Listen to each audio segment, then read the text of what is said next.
আসসালামু আলাইকুম। বর্ষা এঞ্জেল থেকে আপনাদের স্বাগতম জানিয়ে শুরু করছি আজকের এই প্রতিবেদন। আজকে খুব ভোরবেলা, এখন শিশির সিক্ত, দেখেন চতুর্দিক দিয়ে কুয়াশাশূন্য আকাশ, সব কিছু মিলিয়ে একাকার হয়ে গেছে। তো এখন আমরা আসছিলাম আমাদের এই বাগবাড়ি এলাকায়। আসছি।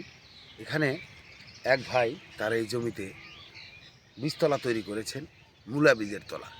এই মূলা বীজ সাধারণত এই দিনেই করে থাকে। এটা চৈত্রিক মাসের শেষ দিন নাগাদ এটা পেকে যাবে, কিন্তু পেকে যাওয়ার আগে এখন যে অবস্থায় আপনারা দেখতেছেন, এটা কিন্তু পরা যৌবনের যে অবস্থা, তাই এখন ফুলে ফুলে খুব সুন্দরভাবে হয়ে আসছে। কিছুক্ষণের মধ্যে মধুর মাছি চলে আসবে, বিভিন্ন ধরনের ভ্রমর চলে আসবে মধু আহরণ করার জন্য। তো এখন দেখতেছেন আপনারা চতুর্দিকে আকাশের পেছনে কোনো কিছুই দেখা যাচ্ছে না, কুয়াশা ছাড়া, শুধু কুয়াশা আর কুয়াশা, চতুর্দিকটা কিছুই দেখা যাইতেছে না। তো এমতো অবস্থায় আপনারা দেখতে পাচ্ছেন, আসলে আকাশের অবস্থা দেখেন, সব দিক দিয়ে মিলিয়ে এখন আর সূর্যের তাপও কিছুই দেখা যায় না। কিছুক্ষণ পূর্বে সূর্যটা উদয়মান হয়েছে, এমন সময় আমি দেখতে পারলাম সূর্যটা, কিন্তু এই মুহূর্তে আর সূর্য দেখা যাচ্ছে না। তো এখন এই মূলা বীজতলা যে আমরা করেছি, এই মূলা বীজতলাটা যে করেছি আমরা, যদি কেউ করতে চান, মূলত এটা মূলা বিক্রি না হওয়ার কারণে এই মূলা বীজটা বিছুন রাখেছি। কিন্তু যদি সঠিকভাবে এটাকে তদারকি করতে হয়, তাহলে এটা থেকে আরও অন্তত 1 ফিট অন্তর অন্তর একটা করে গাছ রাখলেই অনেক সুন্দর হইতো।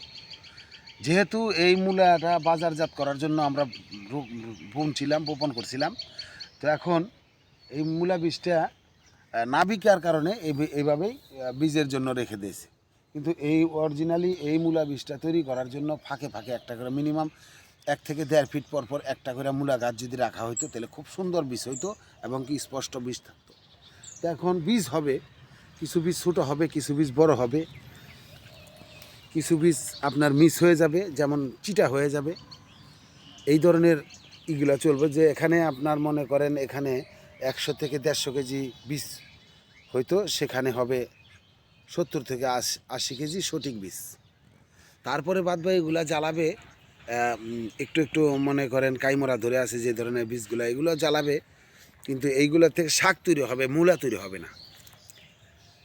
তো একটা মূলা তৈরি করতে হলে যে বীজটার দরকার আছে, ওই বীজটা মূলত একদম স্পষ্ট থাকতে হয়, একদম ক্লিয়ার থাকতে হয়। তো আমরা যদি এখানে আপনাদের দেখাই, এখানে দেখতে পাচ্ছেন যে ফুলের নিচেই কিন্তু কলা এসে গেছে। অল্প সময়ের ভিতরে এই কলাগুলা বড় হয়ে যাবে, তারপর 1 থেকে 1.5 মাসের ভিতরে কলাগুলো আবার পেকে যাবে। তো সম্মানিত দর্শক, আপনারা যেভাবে এই মূলা বীজতলা দেখতেছেন, এত সুন্দরভাবে যে পরিপূর্ণ, যে এই যে দেখেন এইটার মাথায় কিন্তু অনেক ধরনের এই ফুলগুলা ফুটে আছে।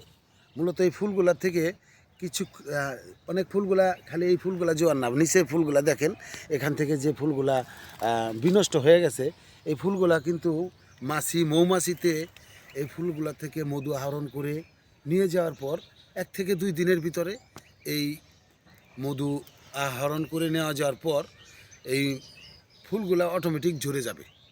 কিন্তু যে ফুলগুলা থেকে মধু সংগ্রহ করা হয় নাই, সে ফুলগুলা একটু যৌবন বেশি পাবে, একটু সময় বেশি নেবে।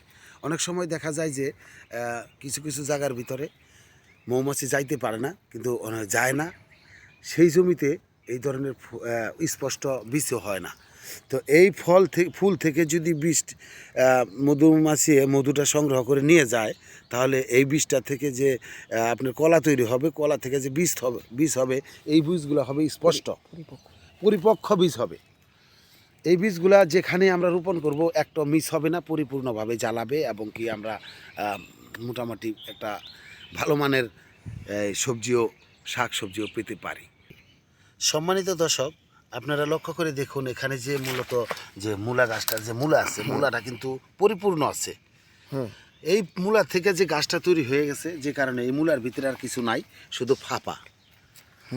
শুধু ফাঁপা। এই ফাঁপা থেকে এখন আর এই মূলা বীজ থেকে তেমন কিছু তৈরি হবে না, সব কিছু মূলা বীজে খেয়ে ফেলছে।